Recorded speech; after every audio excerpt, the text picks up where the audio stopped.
Il est 19h45 dans le studio Maramadisen. Mesdames, Messieurs, bonsoir et bienvenue dans cette édition. À la une de l'actualité, les travaux de bornage et de lotissement des terrains de la cadastre créent des problèmes dans certains quartiers de N'Djamena.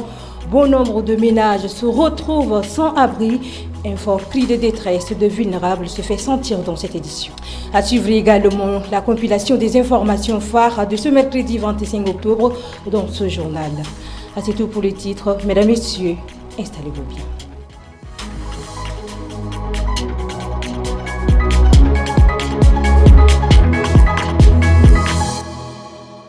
Je l'annonçais en titre, dans les périphériques de la ville de N'Djamena, la capitale, la population occupe très souvent des terrains non lotis ou construits sur des parcelles appartenant à l'État, dit les réserves de l'État.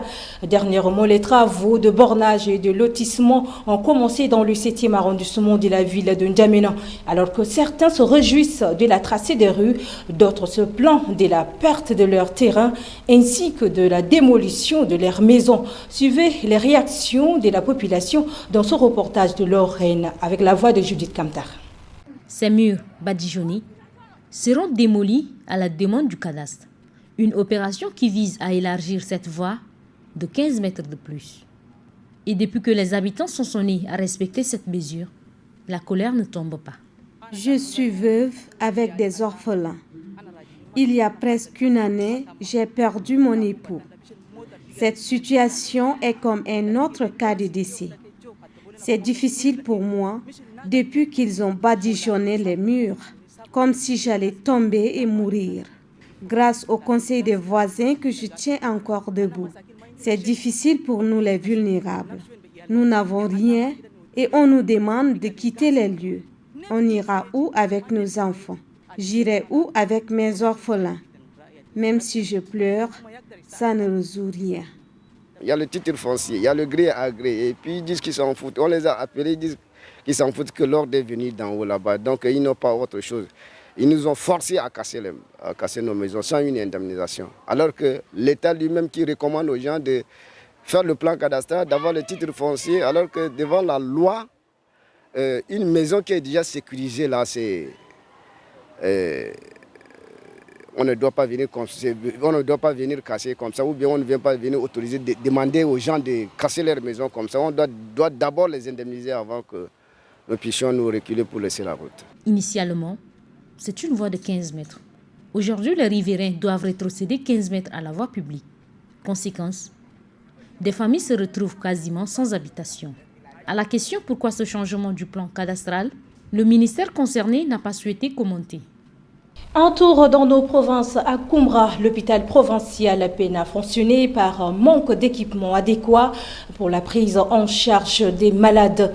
Les besoins sont grandissants et la subvention allouée à cette structure ne couvre guère les besoins. Endettés, les responsables crient à l'aide. Les précisions de Judith Kamtar et Aliutiam. L'hôpital provincial de Koumra. Ici, la radiologie ne fonctionne pas. Le personnel ne répond quasiment à l'appel. Les équipements en manquent et ça fait des années que cette structure qui couvre 9 districts sanitaires de la province du Mandoul tourne ainsi. 6 médecins pour l'instant et sur les 6 médecins, on a un seul médecin spécialiste qui est le gynécologue obstétricien. Donc en dehors du médecin gynécologue, on n'a aucune autre spécialité. Donc ça c'est en termes de qualification. Et en termes de quantité, que ce soit au niveau du corps paramédical, que ce soit du corps médical ou du personnel d'appui, on a des soucis à ce niveau. On a un sérieux problème d'insuffisance et c'est ce qui fait que l'hôpital se retrouve avec un personnel contractuel en grand nombre. Et comme vous savez, quand l'effectif du personnel contractuel est important, ça cause automatiquement un problème de prise en charge. Là, si je vous dis par exemple, on a tout profil confondu, on a au moins 135 personnes qui sont prises en charge sur le budget de l'hôpital. La subvention allouée à l'hôpital ne suffit pas à prendre en charge les besoins de cette structure. Endetté, selon ce dernier. L'hôpital de Koumra couvre l'une des provinces la plus peuplée du pays. Ngena Ondum Senti a collecté pour vous quelques informations essentielles de la journée dans cette actualité en bref. Suivez. L'Union africaine a réitéré ce mardi son appel à un retour rapide à l'ordre constitutionnel au Gabon et au Niger à la suite des récents coups d'État militaires dans ces deux pays. Cet appel a été lancé par le Conseil de paix et de sécurité de l'Union africaine à l'issue d'une réunion consacrée à la situation dans ces deux pays africains. Le Conseil a réaffirmé sa tolérance zéro pour les changements anticonstitutionnels de gouvernement et a renouvelé son appel à un retour rapide à l'ordre constitutionnel dans les deux pays, a déclaré le département des affaires politiques, de la paix et de la sécurité de l'UA sur les réseaux sociaux. Le ministre de la Santé publique et de la Prévention, Dr Abdelmadjid Abderrahim, a reçu ce mercredi 25 octobre la Fédération des tradipraticiens, venue lui témoigner sa reconnaissance pour le combat qu'il mène pour la promotion de la médecine traditionnelle, annoncée sur sa page Facebook. Dr Abdelmadjid Abderrahim a entretenu ses interlocuteurs sur l'importance de la médecine traditionnelle, ses vertus et sa place dans le système de santé. C'est l'occasion pour lui de demander aux praticiens de la médecine traditionnelle d'exercer leur activité conformément aux normes qui régissent la profession. Le réseau des organisations des jeunes du Moyen-Chari a fait ce 25 octobre à Sarre un point de presse relatif à la surenchère du prix du carburant dans la dite province. Au cours de ce point de presse, le président du réseau, Tungondide Léonard, a exprimé son soutien au combat légitime du gouverneur Ousmane Brahim Djouma contre certains commerçants qui s'enrichissent sur le dos de la population. Pour protester contre ce comportement des commerçants, dit-il, le réseau des organisations des jeunes du Moyen-Chari demande à toutes les couches socio-professionnelles de la province d'observer des journées sans engin allant du 26 au 28 octobre 2023. Pour finir, Tungondide Léonard demande à toute la jeunesse du Moyen-Chari d'être vigilante et aux associations de consommateurs d'aider le gouverneur dans cette lutte. Il sollicite également la coopération des enseignants de la Grande Sido dans un esprit de compréhension en demandant la reprise des cours mais sans utilisation d'engins pour soutenir cette lutte. C'est une pratique qui heurte la sensibilité des uns, mais pas des autres. La visite du corps pendant les funérailles, la famille du défunt est conviée à rendre un dernier hommage personnalisé au défunt. Cette pratique a des répercussions sur un bon nombre de personnes. Faut-il continuer à observer cette pratique ancestrale? Des réponses dans ce reportage proposé par Lorraine. C'est un moment crucial lors des funérailles, rendre un dernier hommage aux défunts. Cela est marqué par la visite du corps. Si des familles se hâtent à faire, ce trentenaire a renoncé depuis la dernière fois. Premièrement, d'abord la peur de croiser le fantôme qui en découle. Et ensuite, ça me traumatise du fait que l'image que j'ai vue à cette occasion-là reste gravée sur moi. Bien sur mon visage et ça ne saute pas. Donc ce qui fait que des fois, ça m'arrive de faire des cauchemars, ça m'arrive de faire des rêves un peu pliffants à ce sujet. La visite de corps, c'est une pratique répandue dans la société africaine. Des fois, même les enfants sont conviés à y passer. Et cela est vivement déconseillé par ces sociologues.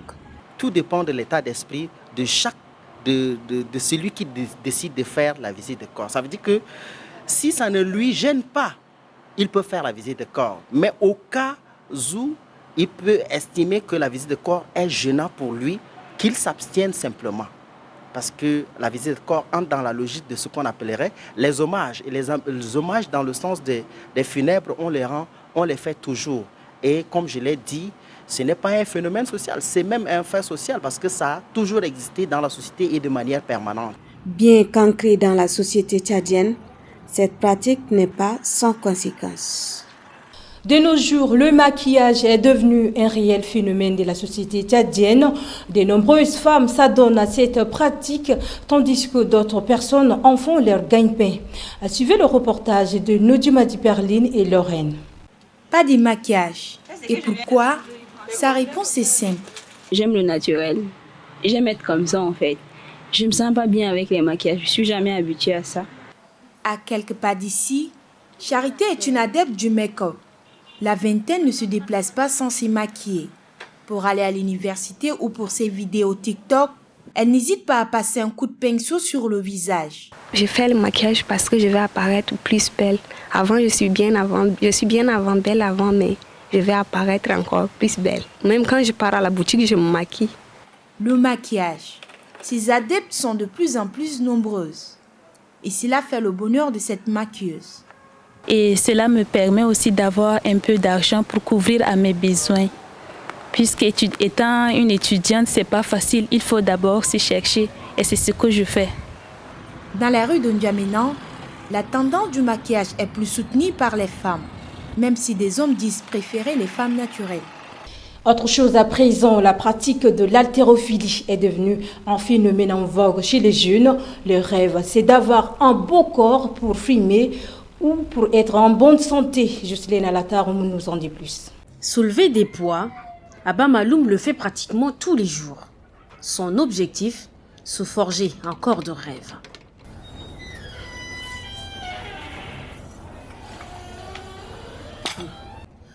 Pour parvenir à ses objectifs, Abba Maloum s'entraîne 1 heure par jour. Au départ, il soulevait ses poids faits maison pour s'attirer de belles conquêtes, mais cela a fini par être sa passion. Généralement, les filles sont attirées par ce qui est beau et même nous, hommes, est attirés. En fait, tout le monde est attiré par ce qui est beau. Donc, voilà. Pourquoi beaucoup de jeunes veulent se mettre à faire le sport. Pourquoi? Parce qu'être gros, c'est moche, en fait.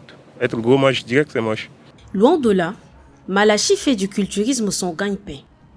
L'ex-footballeur reconverti coach sportif rêve de rivaliser avec de grands culturistes.